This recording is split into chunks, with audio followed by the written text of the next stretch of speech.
So for squats, you want to start with your stance.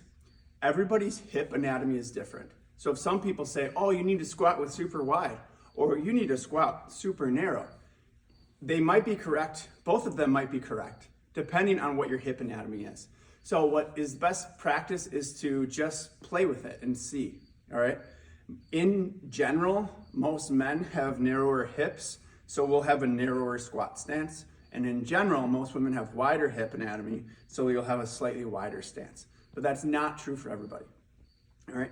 You also wanna, if you wanna come down on my toes, is the wider you get, the more your toes should go out, okay? If I'm straight down from my hips, my feet should be straight forward.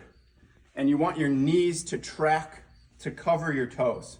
So your knees go where your toes go, and they're gonna be strongest over your feet.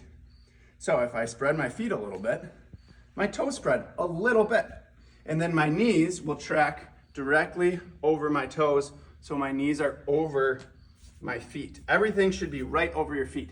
A terrible thing to do, which happens quite often, is someone will have a wide squat stance, and they'll squat down, and their knees go in like this.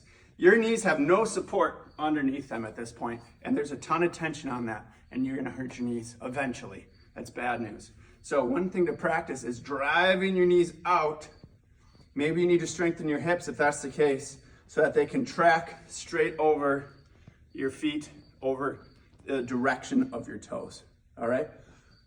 If you're starting, or if you can't do deep squats, I would recommend going all the way to body weight squats, even if everybody else is using weights, so that you can strengthen the full range of your knee.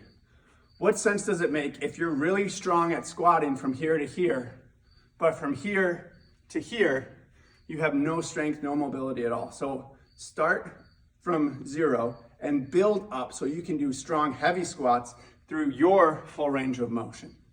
You got knee issues, hip issues, it's okay if you can't get all the way down, that's fine.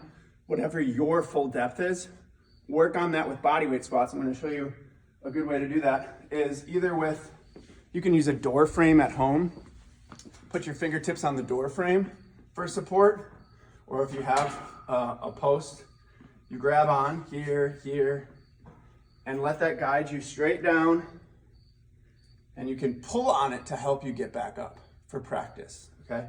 Again, you're gonna get so much stronger in your hips and your knees working through the full range of motion. A squat basically is your hips are going down. So my hips are going down, down, down, down, and then pushing through my feet, driving through my hips to stand back up, all right? If you find yourself going straight forward like this, all right, now you're using more hamstrings, that is not a squat. You wanna stay nice and tall. Another reason for practicing with the post is it's gonna force you to stay tall. There is some wiggle room. You're not gonna stay perfectly up when you're doing a squat. There will be a slight tip forward as your hips go down, but it should come just a little bit forward and not to here.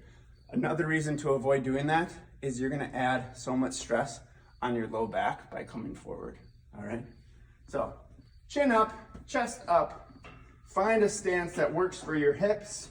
If it's a little bit wider, toes a little bit out. If it's narrower, toes a little less out. Your butt goes down, your knees track over your feet, drive through your feet to come back up.